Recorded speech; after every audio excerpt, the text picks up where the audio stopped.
Welcome to Campaign 2010. Race for Congress, the special election, live in the Pikaki Ballroom in the Neil Blaisdell Exhibition Hall. Sponsored by the Office of Hawaiian Affairs. It's a winner-takes-all political sprint for Congress, as three formidable leaders fight for the chance to serve 6 months in the U.S. House. On the left, the most liberal, Senate President Colleen Hanabusa, a Democratic Party insider with the endorsements of major unions and both Senators Dan Inouye and Dan Akaka. Her political philosophy, similar to Neil Abercrombie's. My skill set is as a legislator, and a legislator is someone who's able to enact laws, get things through, build that consensus, and get the necessary votes. Closer to the middle, Ed Case, a moderate Democrat who gave up his former seat in the U.S. House to run unsuccessfully against Senator Akaka in 2006. Case is endorsed by the Honolulu Advertiser, whose editors like his independent streak and his record of holding community meetings, an average of 4 a month while serving in Washington. This is going to be in the middle of a very crucial Congress, and I can step into that job without missing a beat. And on the right, the GOP's rising star, backed by former presidential candidate Mitt Romney. Honolulu City Councilman Charles DeJoux calls himself a fiscal watchdog. The lone Republican on the council strengthened the city's ethics laws and voted against rail, and says the stimulus bill and health care reform were a misuse of tax dollars. I am very excited to bring my message and my record of fiscal accountability and government responsibility to the voters. The election, which ends May 22nd, will be conducted by mail. Whoever wins will represent District 1 from Hawaii Kai to Waipahu. That person will have a distinct advantage in the primary and general elections this fall. Just remember, whoever comes in second and third will be right there, ready for battle again.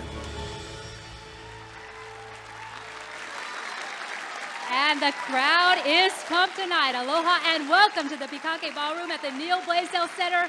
I'm Tanya Joaquin. And I'm Keahi Tucker. Aloha. Thank you for being here with us for this special election debate sponsored by the Office of Hawaiian Affairs. Now, we are in crunch time with a special election coming up May 22nd. We're going to tell you more about the candidates vying for the seat in Congress left open by Neil Abercrombie in just a few minutes. Soon, voters across the state will decide who's going to Washington. 14 candidates are vying for that special seat. Here's a list of all the candidates for the 1st Congressional District race. The candidates for tonight's debate are the top 3, as found in a recent independent poll conducted for Hawaii News Now and the Honolulu Advertiser. According to that poll, Charles DeJoux has an 8-point lead over Ed Case and a double-digit lead over Colleen Hanabusa heading into the home stretch. That makes tonight's debate a huge opportunity for all 3 candidates. And now let's introduce the candidates for tonight's debate. Our first, Colleen Hanabusa.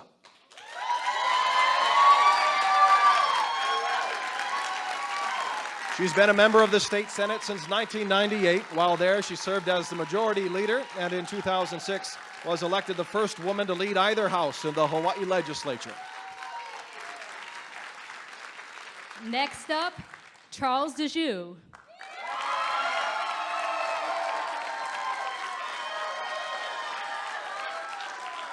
Charles DeJoux has been a member of the Honolulu City Council since 2003. He previously served 1 term in the Hawaii House of Representatives, where he acted as the minority floor leader. He also serves his country as an officer in the U.S. Army Reserves and teaches at the University of Hawaii's William S. Richardson School of Law. And now welcome to the stage, Ed Case. Ed Case looking to return to Washington. In 2002, he won a special election to Congress to fill the vacancy left by the death of Representative Patsy Mink and served 2 terms in office. He also served 4 two-year terms in the Hawaii House of Representatives. A round of applause, please, for all our candidates.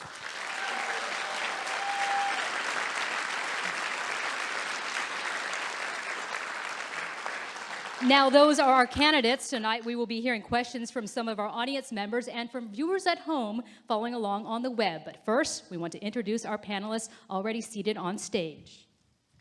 From the Office of Hawaiian Affairs, Chief Executive Officer Clyde Namu'o.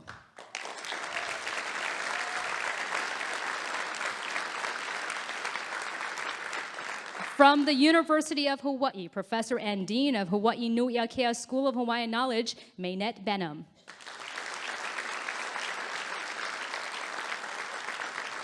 And last but not least, from the University of Hawaii, midweek columnist, professor of history, political writer, and Hawaii News Now's own political analyst, Dan Boylan.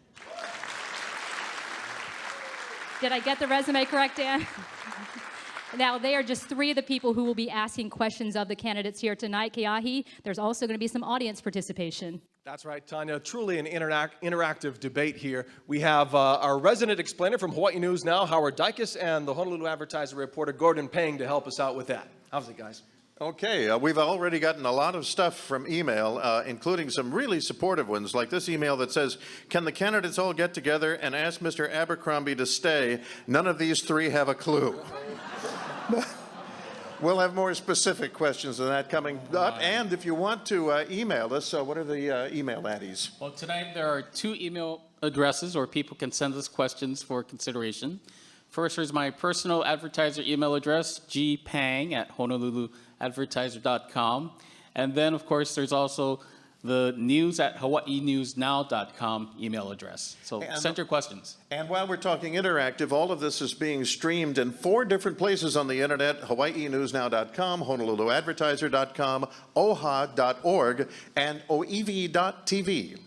There you have it. No spam, please, unless you're bringing these fine gentlemen some musubi during the break. That'll be fine. Yeah? Shoots.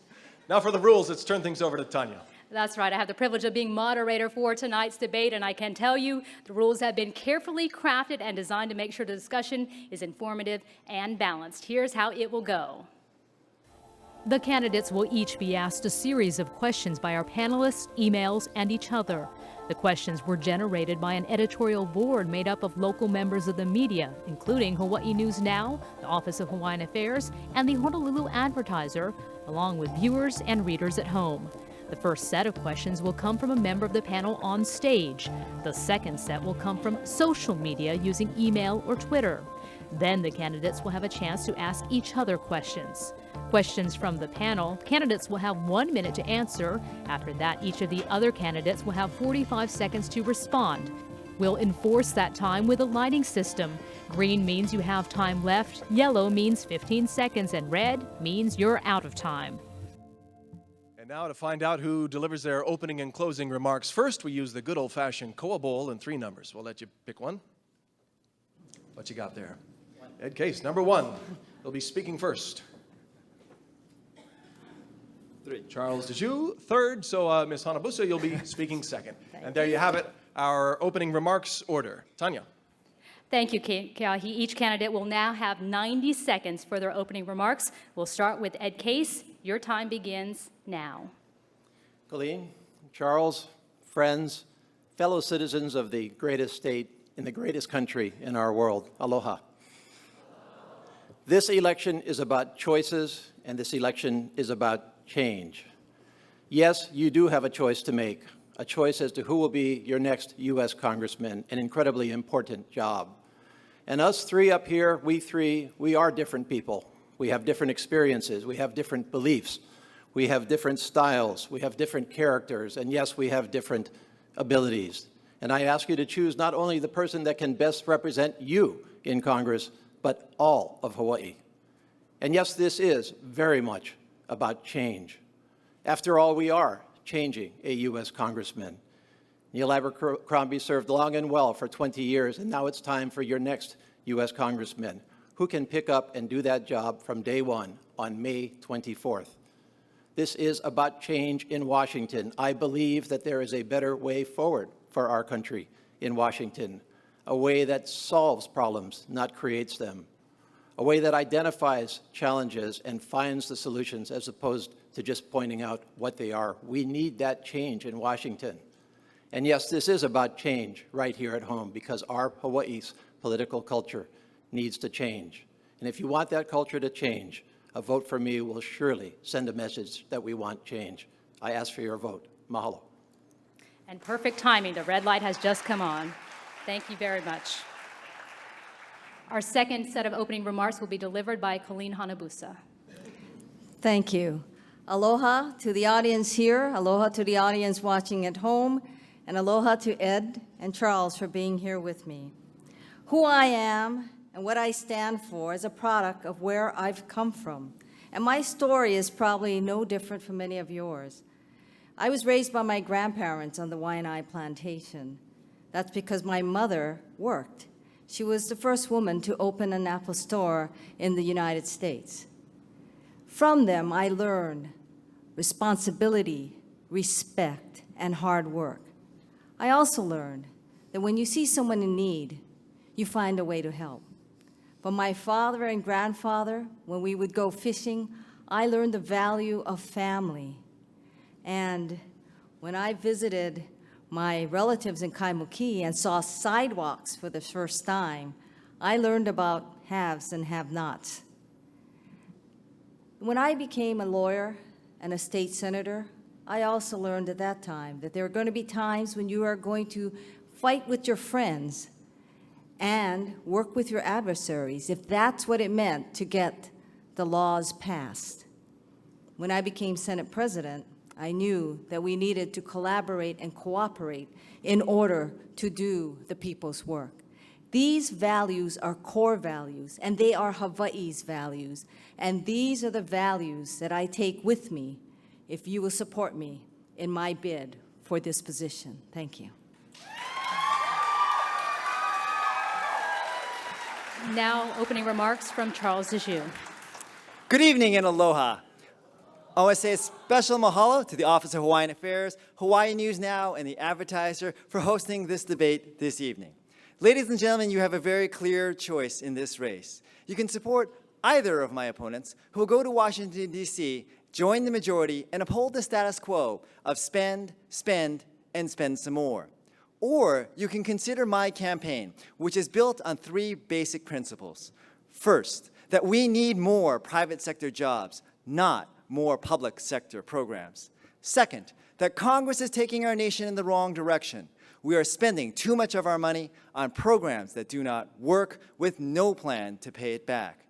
And third, that we need a congressman who will fight to lower your taxes and let you keep more of your money than to elect a congressman who wants to spend all of your money. If you honor me with your vote, and I am fortunate to be your next congressman, I will never forget that every single dollar the government spends comes from a family like yours. This race is about the 316,000 voters who received a ballot like this one this past weekend. As you cast your vote for this special election, I also ask that you consider I'm the only candidate standing on this stage who received a ballot like this and will vote because I'm the only candidate standing on this stage who lives in your district. Mahalo and aloha. 90 seconds on the nose. Thank you to all of our candidates for your opening remarks. Tonight, the candidates will answer questions on a wide range of topics. We will begin tonight's debate with a hot-button issue, the Native Hawaiian Federal Recognition Bill, also known as the Akaka Bill. In this morning's Honolulu Advertiser poll, it was asked, do you support the Akaka Bill? And an overwhelming 66% of you said yes. Clyde Namuo, you have the first question on the Akaka Bill for Ed Case. Thank you very much. Mr. Case, recently you raised concerns about certain changes made to the Akaka Bill. Some concerns relate to inherent sovereignty and some to sovereign immunity for the Native Hawaiian governing entity. Could you please be specific and elaborate on exactly what your concerns are? And again, you have 1 minute to respond. Thank you. Let me start by saying that I support federal recognition for Native Hawaiians, and I have for several decades now. I supported federal recognition when I was in the State House, and I did co-introduce federal recognition as a U.S. Congressman from 2002 to 2007. So my issues with the current version do not have to do with the concept of federal recognition, nor with some of the specifics. What I'm concerned about very specifically is that the bill was amended to change a very carefully crafted process which granted federal recognition and then provided for a process of discussion, negotiation, and agreement before the specifics of federal recognition were laid forward. In other words, before the specifics of exactly what sovereign immunity meant and inherent authority meant were enacted. And my problem with the bill as it stands, and I share the governor's concern on this, I don't want to grant federal recognition and then see 25 years worth of litigation as to what it actually means. I want to get things settled up front and then grant it, and I want it to be granted. Charles Zhu, you have 45 seconds to respond. As long as the federal government provides some form of federal recognition for Native American Indians, I believe it is only fair that Native Hawaiians also receive some form of federal recognition. But while I believe we should be fair to Native Hawaiians, I believe any form of bill must be fair to all of the people of Hawaii. That's why, while I support some form of passage of the Akaka bill, I believe it should be done only in the context of negotiation with the state of Hawaii. Only after the state of Hawaii and a future Native Hawaiian governing entity reach some sort of an accord, then I believe that we can specify the exact parameters of Native Hawaiian recognition. Last but not least, Senator Hanabusa, you too have 45 seconds. Thank you. The issue raised is the inherent authority and the sovereign immunity, and these are two concepts that have been part of the amended Akaka bill. Let's understand that the inherent authority is what all indigenous people have. Native Americans have the rights to inherent authority, and there is no reason why the Native Hawaiians should not have that as well. The sovereign immunity dispute is really during the negotiation process that everyone is talking about. It is when the entity is negotiating with the state and the federal government, they need to have the right to be able to rely on sovereign immunity in their negotiations. So if we're looking at a process, then let's be fair in that process.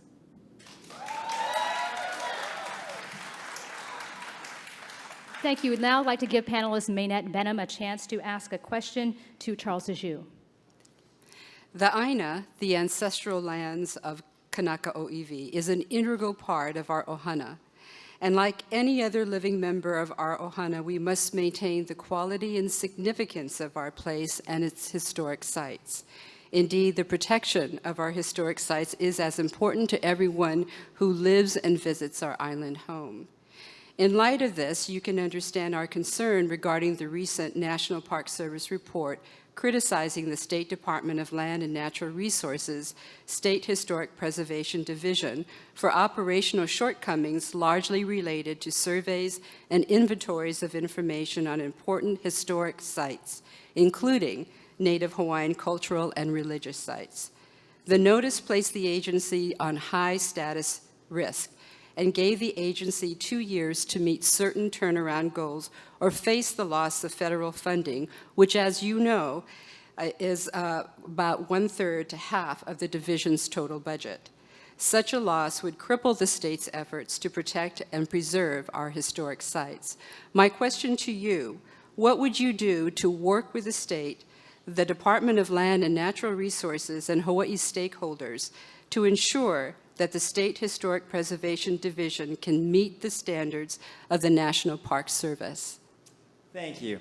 We have to understand and recognize preserving our cultural sites here in Hawaii is important not just in and of itself because it's important to preserve our history, but it's important to all of us here in Hawaii because tourism is our #1 industry in our state. And we must recognize that tourists don't spend thousands of dollars and travel thousands of miles to come to Hawaii for our fabulous casinos or our amazing amusement parks. We have none. They come here for our aloha spirit and for our natural beauty. Making sure that preservation of our cultural sites and our beautiful natural environment here in Hawaii must be a key priority for the state, the city, and as well as the federal government. I believe that we need to look at reforming the practices right now with State Historic Preservations Division. We need to look at maybe perhaps changing out the management. And yes, of course, if we need a more aggressive federal oversight, that's something I'm willing, of course, to look at as your next congressman. Ms. Hanabusa, you have 45 seconds to respond. Thank you. The issue here is critical to that which defines us. And the problem is really one of leadership and one of someone who understands the issue and able to take it forward. We have been plagued with the problems of DLNR, not only in this particular issue, but also in burial sites as well. What we need is leadership, true leadership, not only on the federal level, someone who can go there, who can advocate for the Native Hawaiians, for their culture and the preservation, but also someone who can work with the state government to ensure that we have a collective effort to preserve our greatest resource, our Aina. And I believe that I have demonstrated that I am that person. Mr. Case, your response? Thank you very much. This is, of course, an example of what the work of a congressman really is. Because many people feel that the work of a congressman is simply to go up to Washington, D.C. and analyze and vote. And of course, that is the most important work that we do. That is the most important part of the job, to make decisions on behalf of everybody. But that's only a part of the job, and this is a perfect example of that, because what this involves is hard work.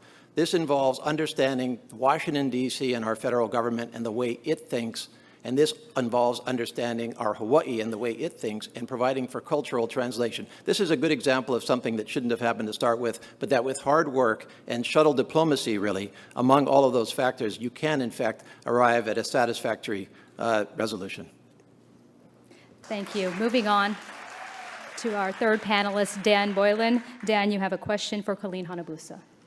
Senator Hanabusa, in the elections of 2004, 2006, and 2008, the wars in Iraq and Afghanistan were debated very widely and loudly by a number of folks on both parties. Why is there so little talk about the two wars in this campaign? There are 98,000 American troops in Iraq still. There are 98,000 now in Afghanistan. They talk about it as mowing. Our troops go in, they clear an area, but there are not enough men to go back. Are we committed forever to this, or are the Democrats quiet because it's their president now who's doing it? I don't think we're quiet on that issue, Dan, and then let me tell you, I've been always an opponent of the war in Iraq from the get-go, from the first time that this issue came up, because I didn't believe that there was sufficient evidence to support that. Afghanistan, if you recall, was somewhat different. Afghanistan had the evidence of the al-Qaeda and the Taliban within its shores. Now, the question becomes, how do we go about and end the war? Let's look at what is being proposed in Afghanistan. Afghanistan is taking on a totally new perspective on how we handle war. Afghanistan is looking at it and defining it in terms of what we need to do is to stabilize the country, stabilize the nation, empower the people, because it is only through that that we're actually going to see a resolution. That is why I believe even among those in power now, the different generals are in favor of stabilizing infrastructure within these countries to show that they can go it alone. That is where we need to go. Mr. Case, your take on this issue? Thank you. Well, these, of course, are some of our most difficult and tragic foreign policy engagements at present. Iraq and Afghanistan have been very, very difficult decisions.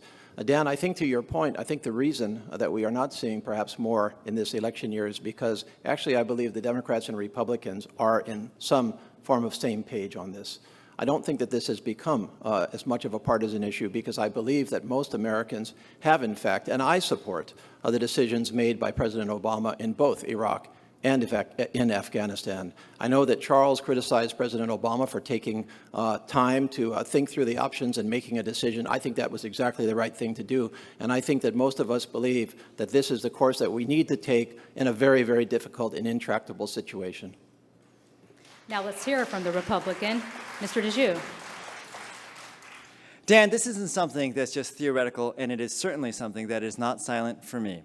I serve as an officer in the United States Army Reserve. I have very close personal friends of mine who are serving on the battlefield in the combat zone in both Iraq and Afghanistan.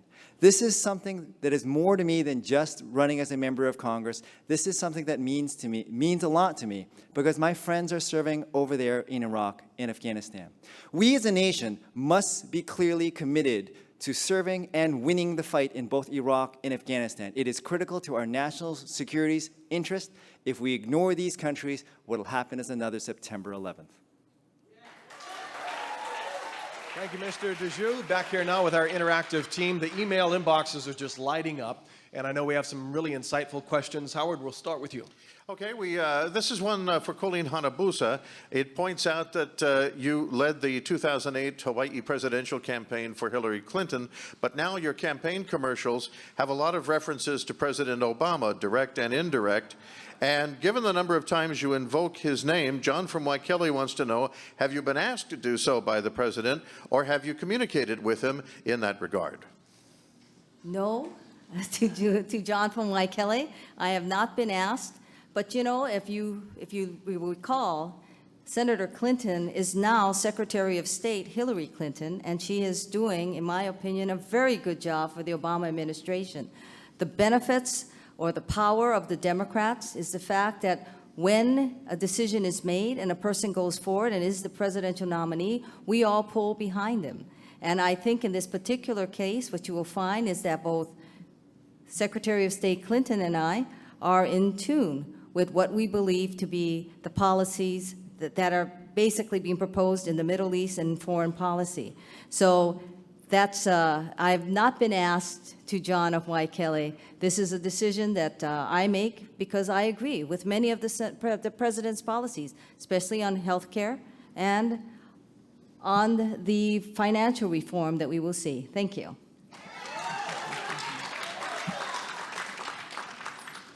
Our next email question is for Charles DeJoux, and it goes, Hawaii lost out on millions of dollars in 2010 Race to the Top education money from the U.S. Department of Education. Do you think Race to the Top is an example of big government interference? How much help from Washington is appropriate for a failed public education system like ours in Hawaii? And this is being asked by Rick Tolan. Mahalo, Rick, for that question.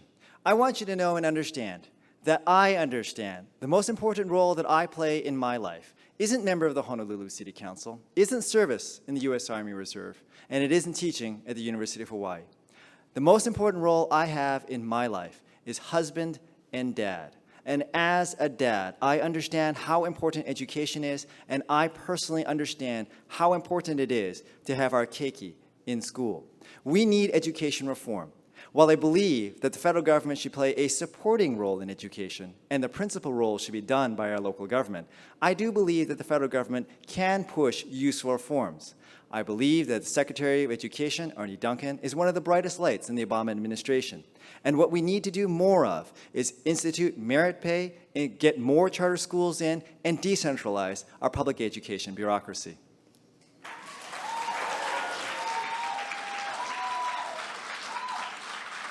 And an email question for Ed Case. Mr. DeJoux's campaign ads indicate that you missed 148 votes. Is this correct? And if so, why did you miss the votes? There were approximately 2,400 roll call votes when I was a member of Congress, and I did miss 147, I think, I counted it up, which is about 6%, which is relatively in the mid-range for members of Congress.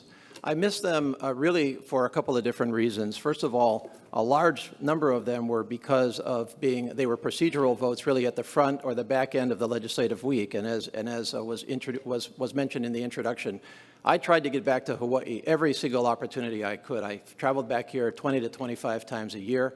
And I tried very hard to stay in touch with my constituents, and that's pretty tough to do when you are 5,000 miles away. I never missed a crucial vote.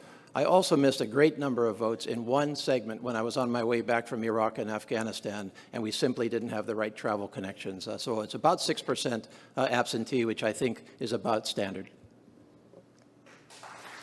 Thank you. We've received some questions from the audience member. We've done our first set from the panel. Now it's time to debate, where we want to give the candidates a chance to ask each other questions. Each candidate will have a question for an opponent. They will have 1 minute to respond. Charles DeJoux, you have the first question for Colleen Hanabusa. Colleen, when you ran for the 2nd Congressional District in 2002 and again in 2008, you repeatedly stated that you were born, you were raised, spent your whole life in the 2nd Congressional District, and that living in the 2nd Congressional District was important to representing the 2nd Congressional District. Do you still hold those positions now that you are seeking the seat in the 1st Congressional District? Charles, it was 2006, not 2008. Honolulu, in the first CD1 is a very unique situation. Congressional District 2 has its unique characteristics. But Congressional District 1, I think that most of us who are professionals, most of us who serve in government, we spend a lot of time in Congressional District 1. And remember, for the last 4 years, I have been president of the Senate. That means that my focus has been statewide, including Congressional District 1. So I believe, Charles, that I am able to represent the people in the Congressional District 1, because after all, we are still one state, and I bring with me the unique knowledge of both districts. Thank you. Turnabout is fair play. So, Ms. Hanabusa, if you have a question for Mr. DeJoux now. Charles, you talked about insider friends from Washington, and you're objecting to the fact that the DCCC and some others have run ads, but yet you seem to be supported by the Republican National Committee and other insiders of Washington yourself. So how do you explain the discrepancy between your statements, first criticizing the Democrats and yet taking so much from the Republicans? Colleen, I have no problem if anybody from the mainland wants to participate in our democracy. After all, that's what free participation in our free nation is all about. Where I draw the line, however, is when you have outside mainland special interest groups coming into Hawaii and affirmatively lying to the people of Hawaii. The ads you see on television, the hundreds of thousands of dollars that is being spent by the National Democrats are blatantly false. And you don't have to take my word for it. You can look at the independent, nonpartisan organizations such as factcheck.org, which have clearly characterized these ads as blatantly false. And the only reason they're participating in this election is because they are afraid of what the voters of Hawaii may do. That's what I object to.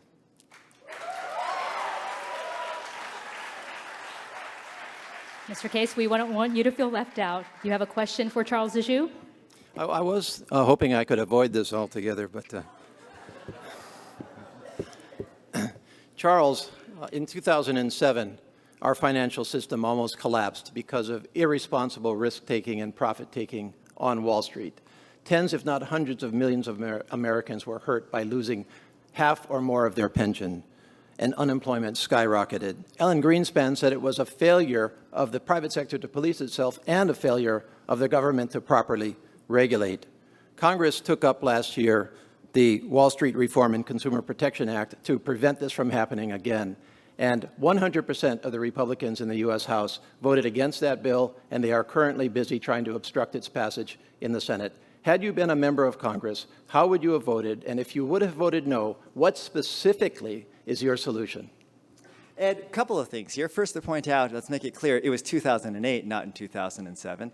And second, let's also make very clear here that what we need to do is two things with financial reform. Number one, we have to make sure that we prevent any more systemic risk, that is, any one incident that could bring down the American financial system. Second, we must end too big to fail.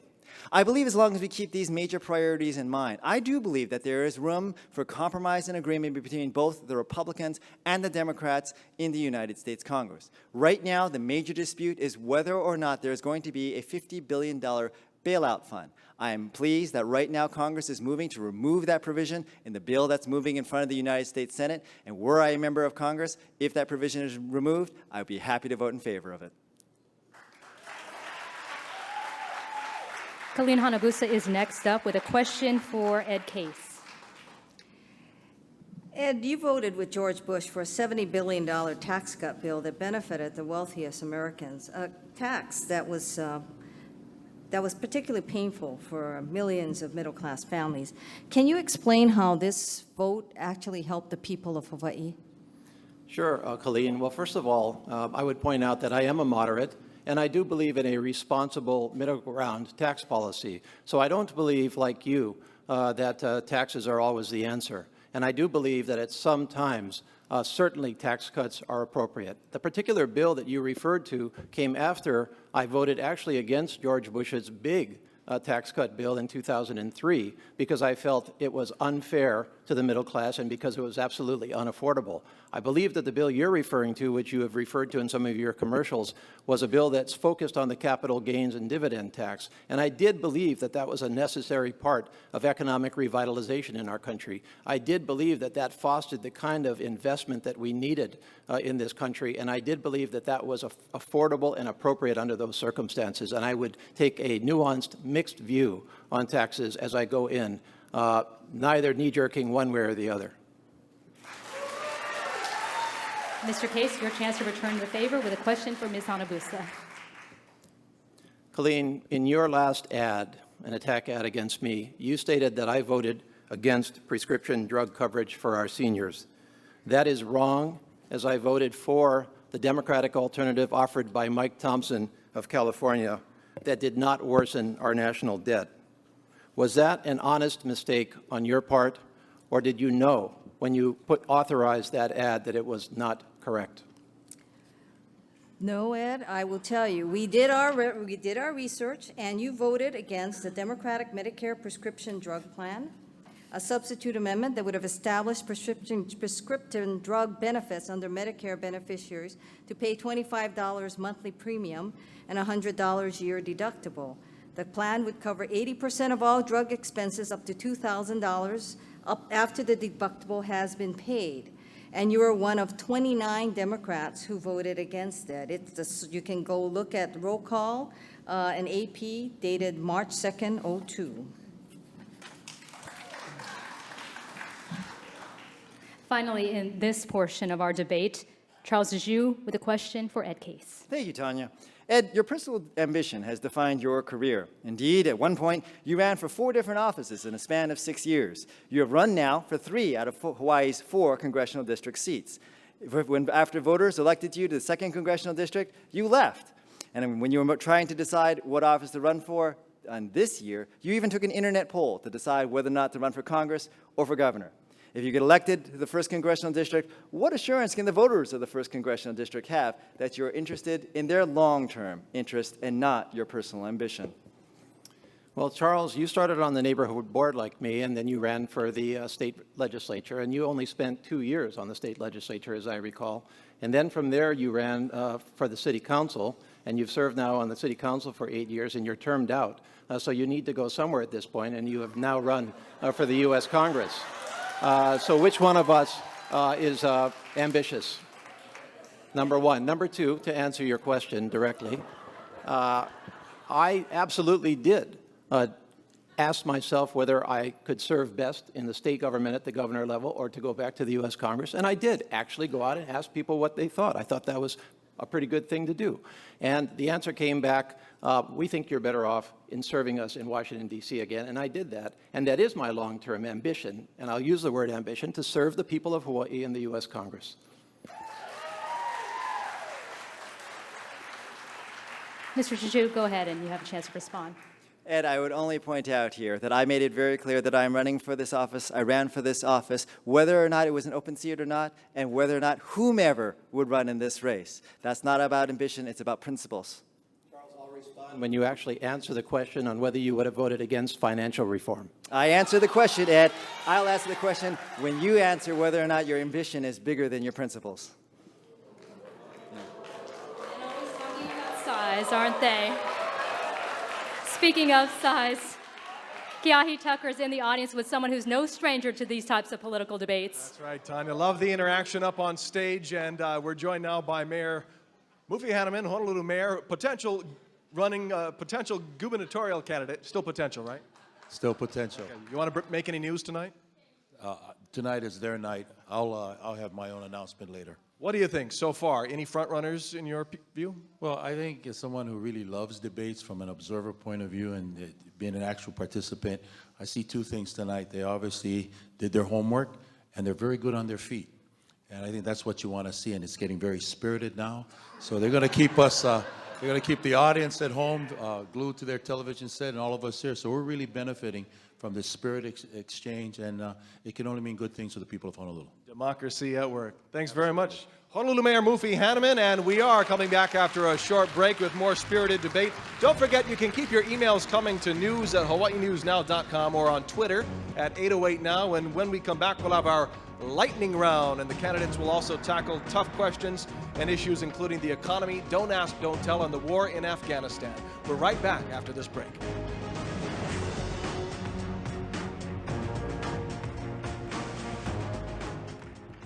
Race for Congress, the special election, presented by Hawaii News Now, with editorial support provided by the Honolulu Advertiser and sponsored by the Office of Hawaiian Affairs.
20 seconds. Please take your seats. Please take your seats.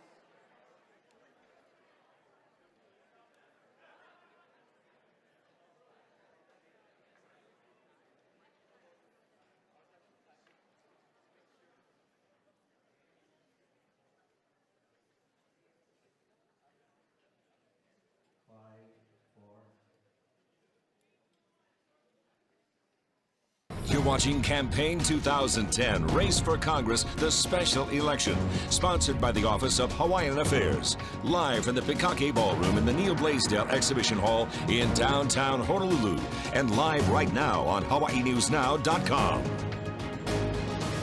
And welcome back. We know the candidates can think on their feet, so it's time for the lightning round. We're going to start with Charles Dejoux, who can think on their feet. Mr. Dejoux, you're a fiscal conservative. Have you ever bounced a check? No. Wow. Would you vote for Sarah Palin for president? Unknown, probably not. That's interesting. Mr. Case, Dawn Patrol, for you, is that surfing or sign waving? Hopefully surfing in a few weeks. What's your favorite spot? Panic. Oh, No nice. question. Body surfing. Body surfer. I'm a body surfer from way back. If you hadn't run against Senator Akaka in 2006, you'd probably still be a congressman. Do you regret trying to jump to the Senate? Well, you always regret something after you know what the answer was. I don't regret the decision. All right. Ms. Hanabusa? Avatar or Star Wars? Avatar. Avatar, all right. You often cite your local roots as a reason people should vote for you. You did it in your opening statements tonight. Ed Case is also a fourth-generation Hawaii resident. Are you more local than he is? Am I more vocal or local? Local. Maybe more vocal. Local is what we all think. I'm sure we're all local. Okay. All three of you. Should Kamehameha schools be forced to admit more non-Hawaiians, Mr. Case? I agree with Kamehameha School's policy. I think it should be preserved, and that's part of federal recognition. Mr. Dejoux, more Hawaiians at Kamehameha schools? Simple answer, no. Hanabusa? Did you just say more Hawaiians? More non-Hawaiians, pardon Okay. me. Should Kamehameha No. schools be forced More to admit Hawaiians more maybe, non-Hawaiians? but not more non-Hawaiians. Thank you. Also, all three, we're looking for yes or no answers here. How would you have voted for the stimulus bill? Yes. No, it was too much money and it hasn't worked. Yes. How would you have voted for health reform? Yes. No, it's going to bankrupt our nation. Yes. How would you have voted for the federal bailout of banks? Yes, necessary, indispensable at the time. Yes, but it has since been morphed into a terrible bailout program for non-financial institutions. Yes, and he's yes because it was during the Bush administration. Colleen? All right, you all know the congressional poll results that came out yesterday. One word to describe the results. Mr. Case? This is an election between me and Charles One Dejoux. word. Disqualified. Mr. Dejoux? I can listen. It was nice. Nice. That's Unrepresentative. Mr. Dejoux, if you win this month, you'll likely face one of these two in the fall. Who would you rather run against? Either one. I'll leave that up to the voters. Mr. Case, you studied law at Hastings, pretty good school. What was your GPA?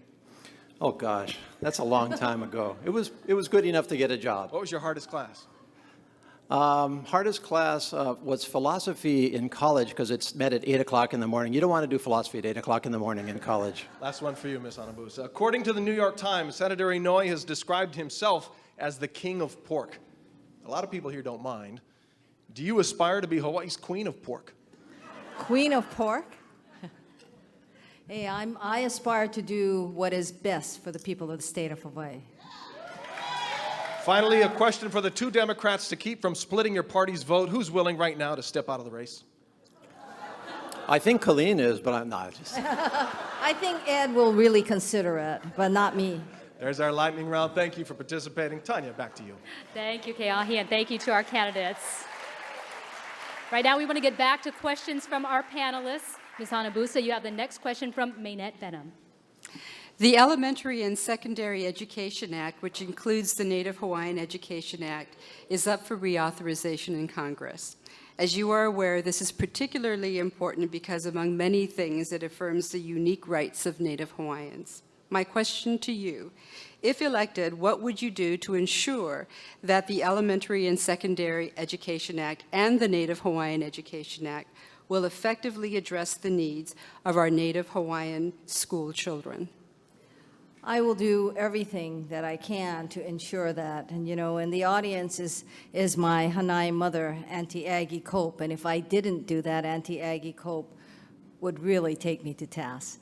But I believe that the people of the state, Native Hawaiians in particular, do know my record when it comes to standing up for Native Hawaiian rights. One major reason why we support the Akaka bill is to ensure that programs such as this can continue and are not taken away. That is why I pledge that I will do whatever it takes to ensure that these types of programs continue, that one in particular. Thank you. Just a reminder, 45 seconds for your response. First up, Charles Issue.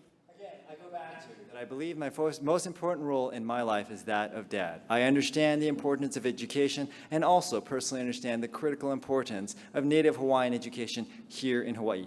That is why it is so critical that we have a balanced congressional delegation that can speak to both sides of the aisle and explain to both the Republicans and the Democrats how important Native Hawaiian education is to the people of Hawaii in Washington, D.C. And that's why it is essential we get a bipartisan congressional delegation in from the state of Hawaii.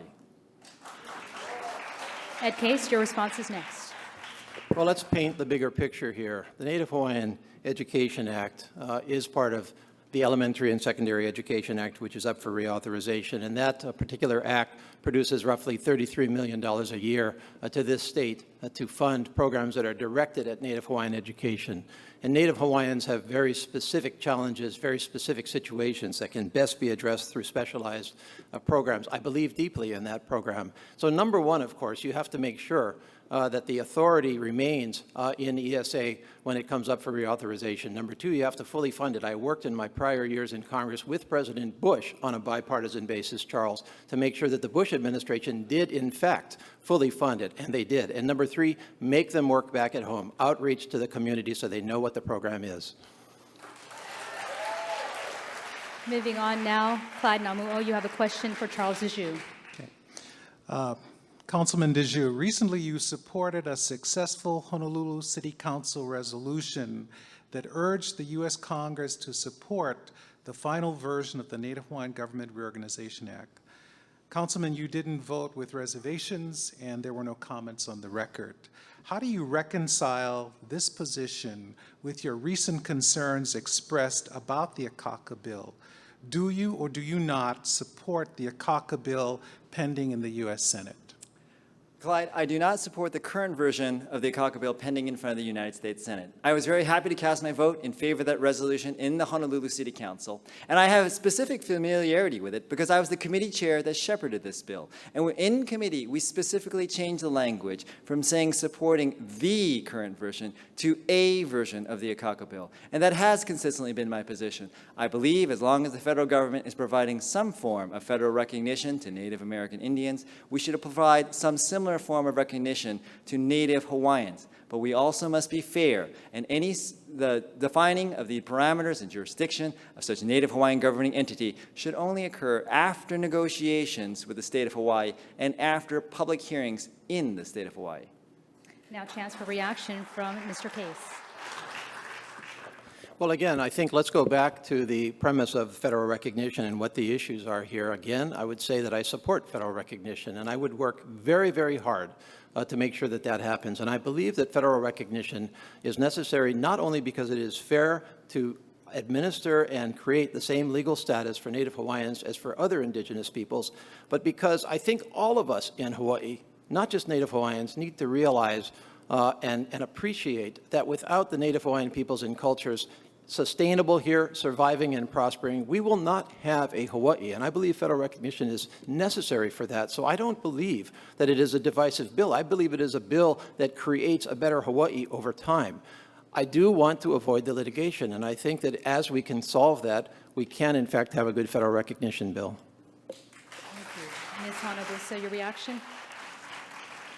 I think what is being lost here is exactly what does this bill do. The bill gives the same rights as the other indigenous tribes, other indigenous people in the United States.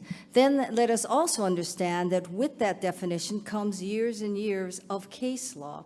So the concern about litigation and so forth, now the rights of Native Americans have been pretty well defined in the courts, as have Native Alaskans. So I can't understand why we can't just say, look, we need to get this process on the way, let's do it, and let's also recognize that Native Hawaiians are entitled to the same rights of any other indigenous people within the United States. Dan Boylan, you're next up with a question for Ed Case. Ed, one of the conceits of the Hawaii delegation, all delegations, I guess, from every state, is that they work together as a team for Hawaii. How can you work as a team with these two guys who are endorsing the lady down at the other end, and whom you challenged one, and also with a woman who you ran against for governor a few years ago? Or is it only a conceit, and the working together team stuff has all been nonsense to begin with? I do think it's all nonsense. I worked as a member of the congressional delegation for 4 years as a team, and I don't believe that there was one instance in that 4 years where we disagreed as a team on where we needed to go for Hawaii, whether it was a situation of providing for specific federal programs for Hawaii. Let's take a perfect example here. Pearl Harbor Naval Shipyard was threatened with closure midway through. The governor reached out, the mayor reached out, and the entire congressional delegation got together, and we got this solved. Now, does that mean that we always have to agree on every issue? No, it doesn't mean that. It means that on issues of importance to Hawaii, we do come together and we do work as a team. And don't forget that for one whole year of those 4 years, I was in fact a candidate against Senator Akaka. And in that 1 year, we never, ever, ever let that campaign get in the way of doing what was right for Hawaii. And I expect fully that if I'm reelected, we're going to act as a team together, and we're all going to be adults and get on with the business of representing Hawaii as best we can. Now, I think we should hear from the lady on the end that Dan Boylan was referring to, Ms. Hanabusa, 45 seconds. You know, I'm honored to have had the support of both Senator Akaka as well as Senator Inouye, and let me tell you why they've given me that support. They've given me that support not because they expect me to rubber stamp them, because in fact, if you hear what they have to say, they say the one thing they know about me is that I'm independent, I make up my mind, but they do know one thing: my word is good. And they also know that I will work as a team for what is in the best interest of Hawaii. For them, those are the critical reasons why they have honored me with their support, and I do not intend to let them down. Mr. DeJoux, as a lone Republican, you would only be the third who would make it to Congress representing the state. How would you work with the Democratic congressional representatives? Thank you, Tanya. You know, the most effective congressional delegations in our 50 states are those with balanced bipartisan congressional delegations. While Republicans and Democrats may divide on major issues of the day, when it comes to a state-specific issue, the most powerful delegations are those with both Republicans and Democrats advocating on behalf of their state. This is what I seek to bring as your congressional representative. A perfect example is my mentor and the chair of my campaign, Patricia Saiki, and how I would approach governing and representing the people of Hawaii. I have a record that shows I have been a consistent advocate for my constituents, and that's exactly the type of representation I will bring as your congressman. Time now for more viewers' emails. We have dozens and dozens of emails coming in less than an hour. Gordon, we'll start with you. I guess our question would be for Mr. Case, and this comes from Fern Palabe of Kaimuki. She just emailed this in. Mr. Case on his website notes breaking partisan gridlock and reaching across the aisle to Republicans as a priority issue. Given the acrimonious atmosphere in Congress, I would like Mr. Case, as a Democrat, to explain how reaching across the aisle will be a benefit to Hawaii, especially when the vast majority of Hawaii's voters chose Barack Obama as their president and like his agenda on issues such as healthcare and financial regulation. Well, thank you very much for a very, very good question. I believe that the entire paradigm underlying that question needs to change in this country. We have to get away from treating every single thing from a partisan perspective. The underlying assumption in that question is that we are in a purely partisan world where we just fight with each other all the time, and we never do, in fact, sit down and try to ask ourselves, what are the mainstream, middle ground, bipartisan, nonpartisan solutions, actual solutions. It's easy to just say no all the time and be the hero. It's hard to propose and take the hit for it. And that's what I'm proposing here. We've got to go out and do this differently. And in fact, I believe President Obama is doing exactly that. So I believe President Obama understands that this is the change that we need throughout our country, that we need to work together. I did it when I was in the U.S. Congress earlier. I was a member, for example, of the Center Aisle Coalition, a coalition of Republicans and Democrats looking for bipartisan solutions. I am a moderate, and I would reach out to that great mainstream middle to get this problem solved. Our next email question is for Charles DeJoux. This is what some politicians call the combat question. John W. Brown, a retired Gulf War veteran, says, being a reservist who has not been in combat yourself, would you have a problem sending our sons and daughters into harm's way? No, John, absolutely not. Actually, I would approach that with an enormous amount of respect. I understand what the grunts on the ground go through because I have been through it. I've been through basic training. I understand what it means to call up a soldier and take a loved one away from their family. And I understand that we should only do this if it is absolutely essential and directly in our nation's national interest. It is because I have this perspective and because defense is the second largest sector of our economy here in the state of Hawaii that I believe I'm uniquely suited and qualified to represent the people of Hawaii's 1st Congressional District as their congressman.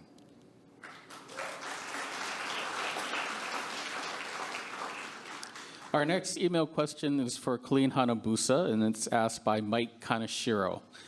If elected as a freshman congresswoman with no seniority, no committee assignments, facing 6 months before re-election and only 5 months until the current congressional session ends, what do you think you can accomplish for the people of Hawaii in that short time?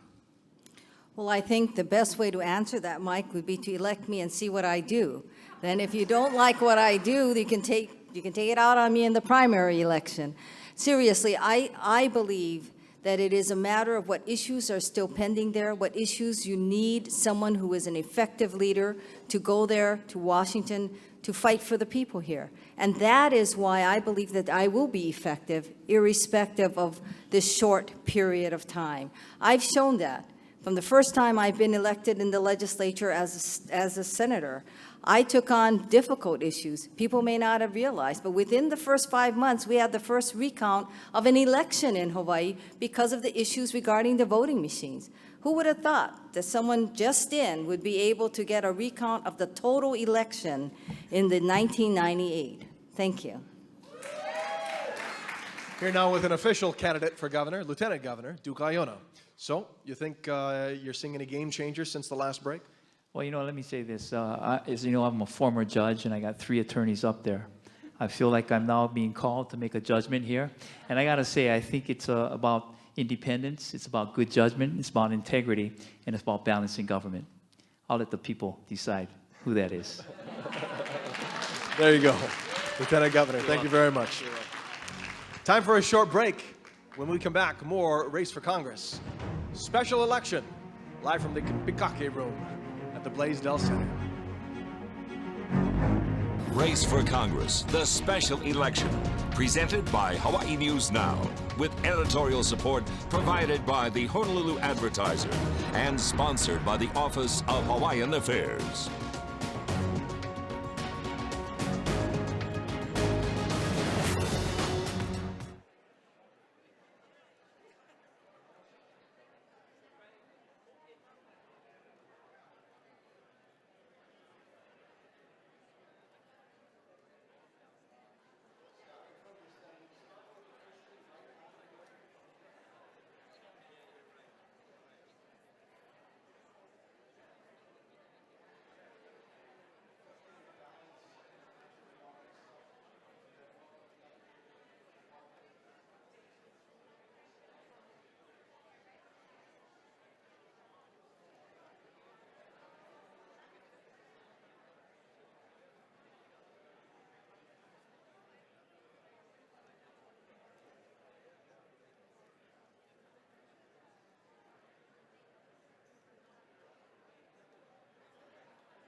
You're watching Campaign 2010 Race for Congress, the special election, sponsored by the Office of Hawaiian Affairs. Live from the Pikaki Ballroom in the Neil Blaisdell Exhibition Hall in downtown Honolulu.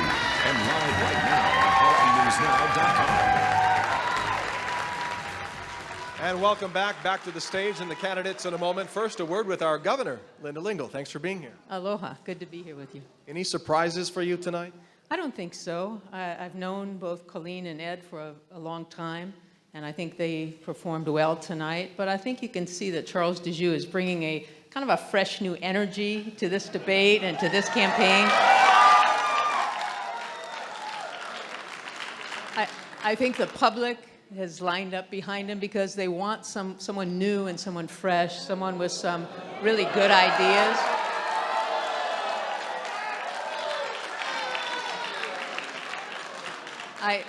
I also believe that Charles' experience as an officer in the reserve is critically important at this time because we have thousands of military members, both in the Guard, active and reserve, as well as in the veterans community, and I think he can relate well to all of them. And finally, I do like the fact that he can vote in the district. I know Councilman DeJoux would like us to continue with this theme, but I have to ask you about the legislature. Just wrapping up, your thoughts.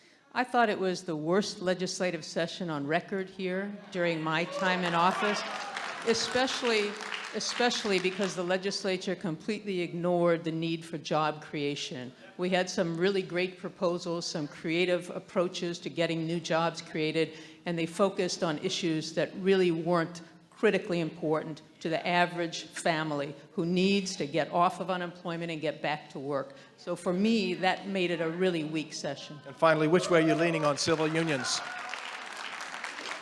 I've been asked by people on both sides of the civil unions issue to come in and talk about it, and I'm making appointments with people on both sides to let them come in and express themselves before I have to make this difficult decision. Thank you, Governor Lingle. Thank you very much.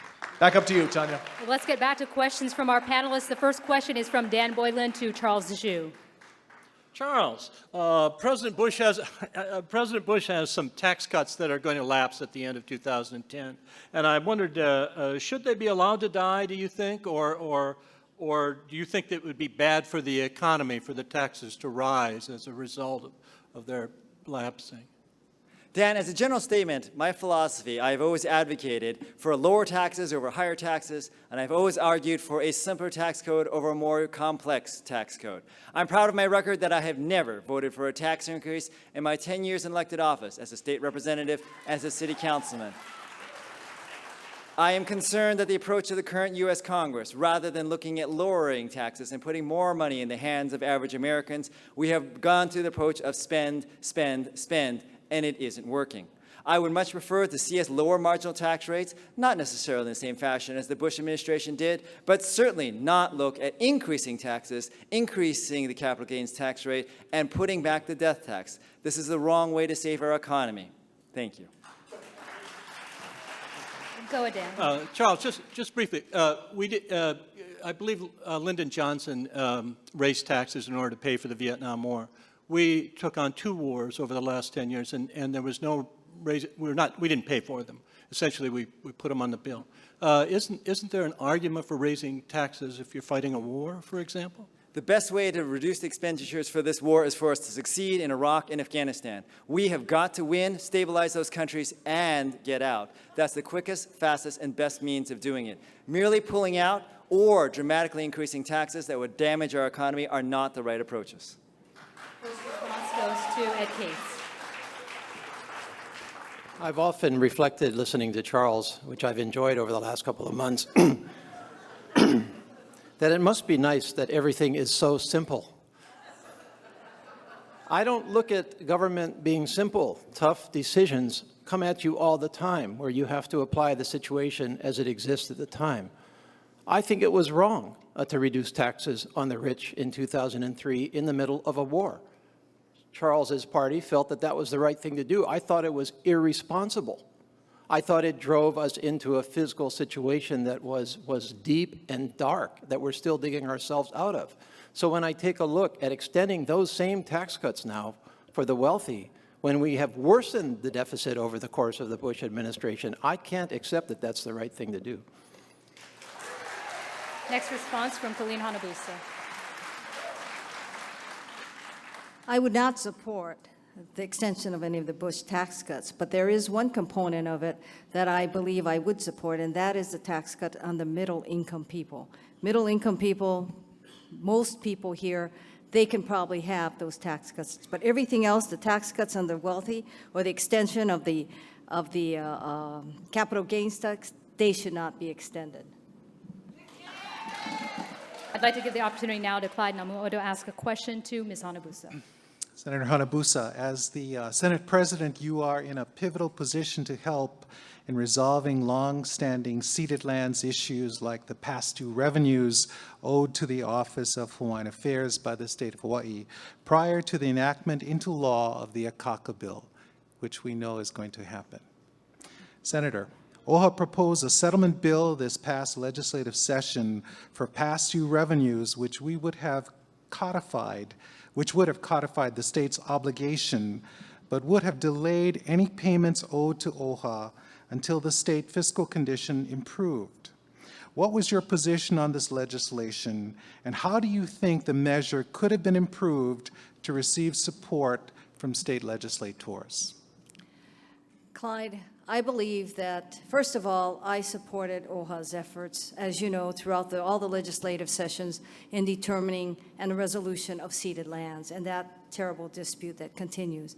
I believe what happened in this particular session was because of the fact that we did not have funding and because of the fact that we were looking how to cut expenditures, even if OHA had delayed the payments to the year 2015, what OHA was asking the legislature to do was to agree to a $200 million bill, so to speak.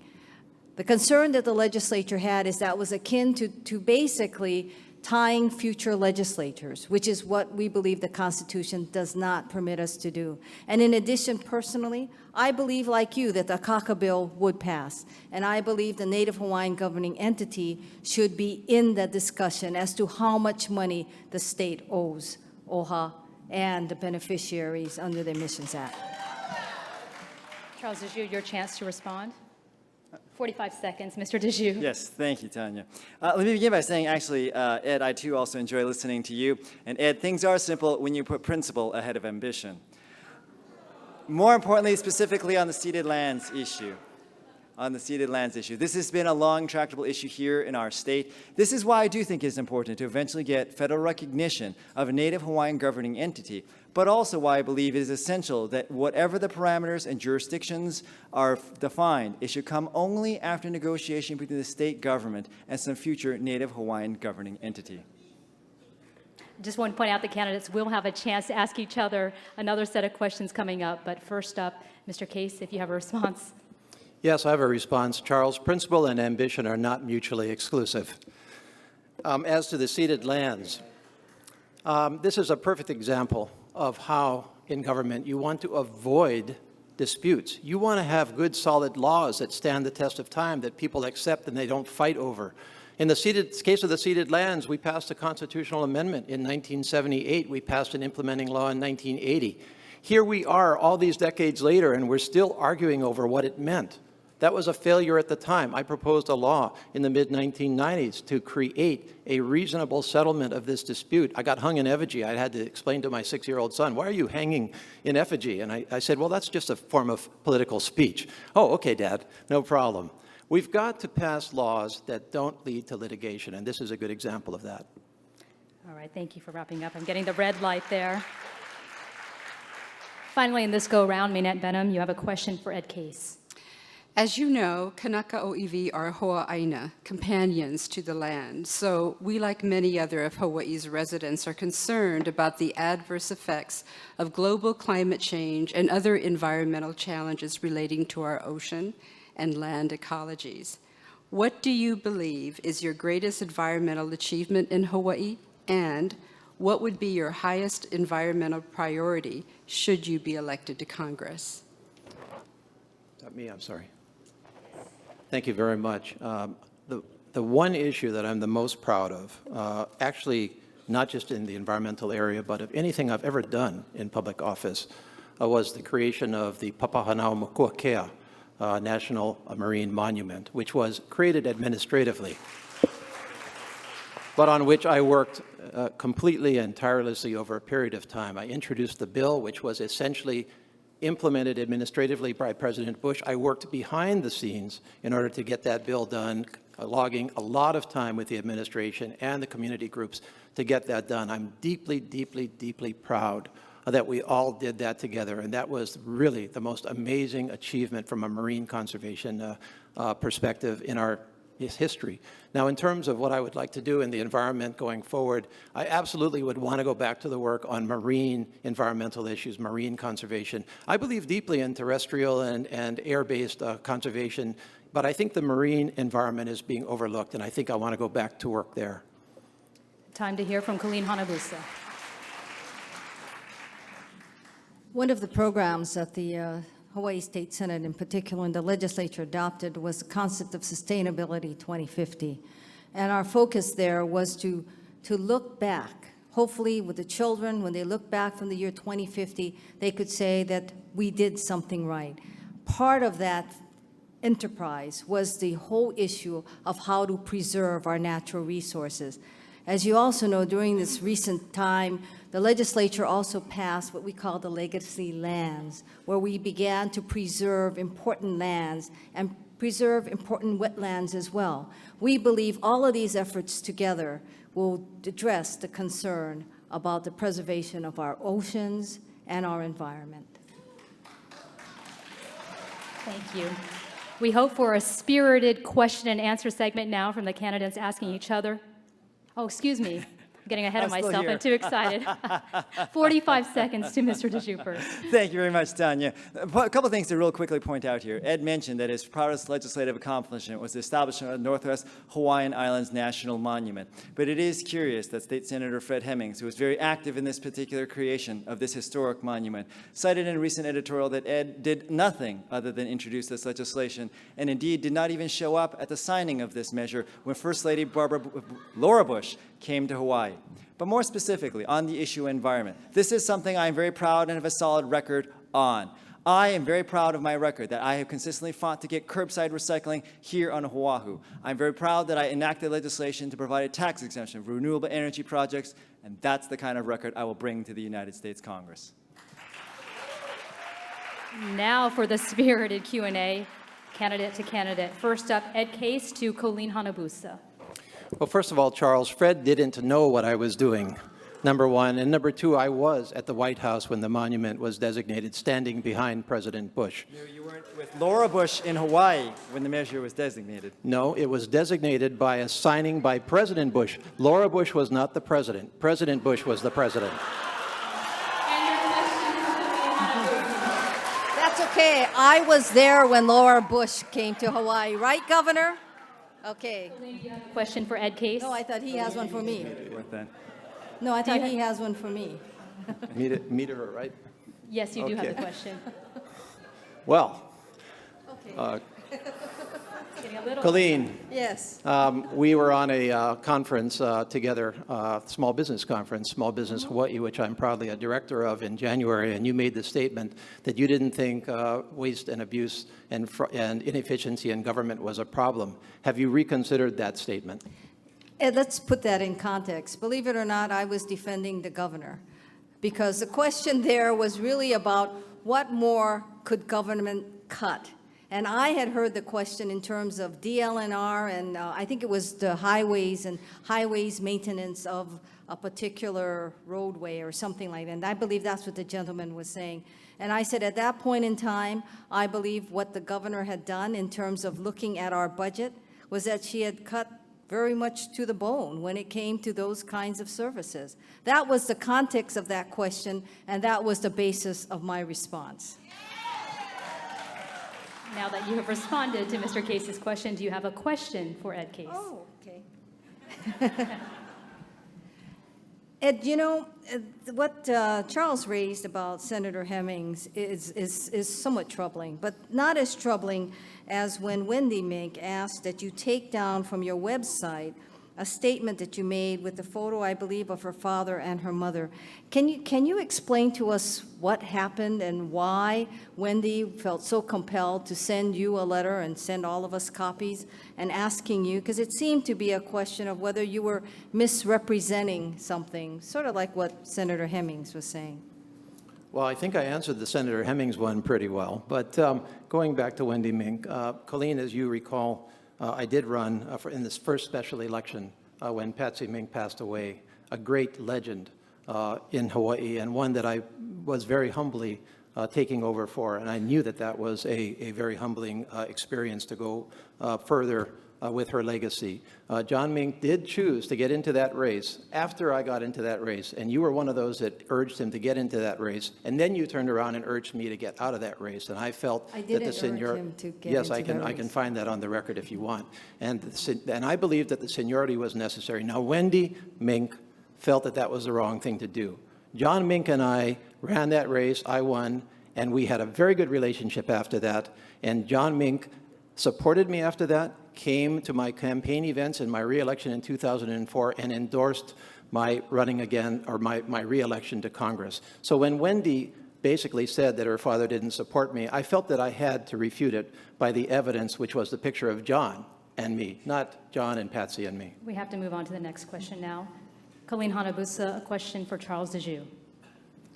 Charles, you know, many of our seniors rely, of course, on Social Security and Medicare. You are actually interested in privatizing it and revamping it. Can you explain to the people who rely on Social Security and Medicare what that's going to mean to them? Of course, Colleen.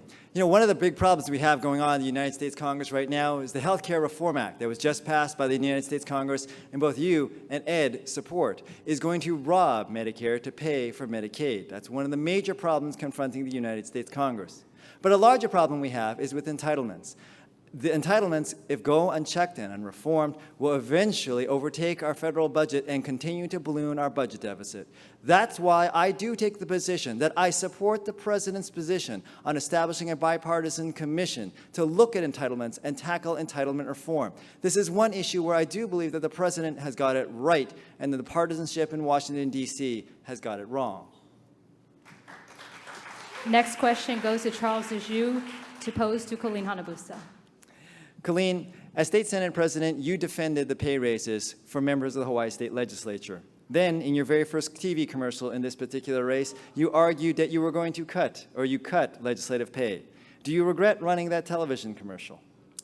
Charles, the television commercial was not wrong. But let me talk about the defense, which your commercials point out to.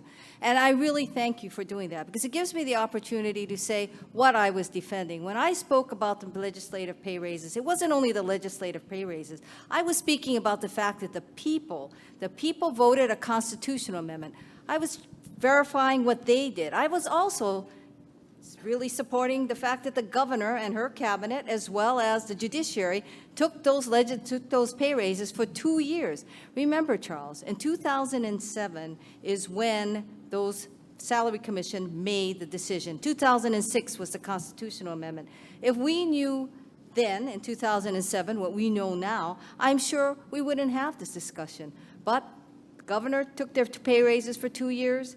The judiciary did, and in 2009, we took a 5% cut across the board and froze everyone's pay raise into the future.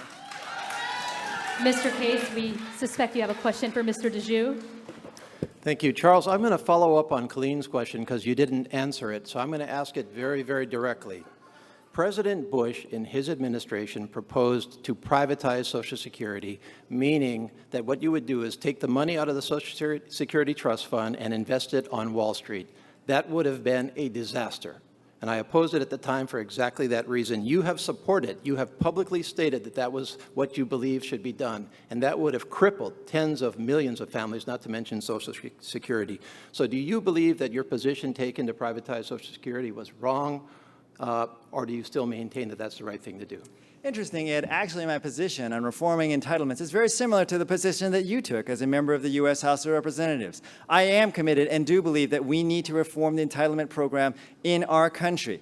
I have never stated that I believe that we should privatize Social Security entirely. That is just simply a mischaracterization of my position. What I am saying and have argued in favor of is making sure that we get forward and move forward with a bipartisan commission as outlined by President Obama, trying to work with both sides of the aisle. Because if we do not have the courage to tackle the problem of entitlements in our budget, these entitlements will consume our deficit, and we will leave an enormous bill to our children that they will not be able to repay. This is irresponsible, and this must stop.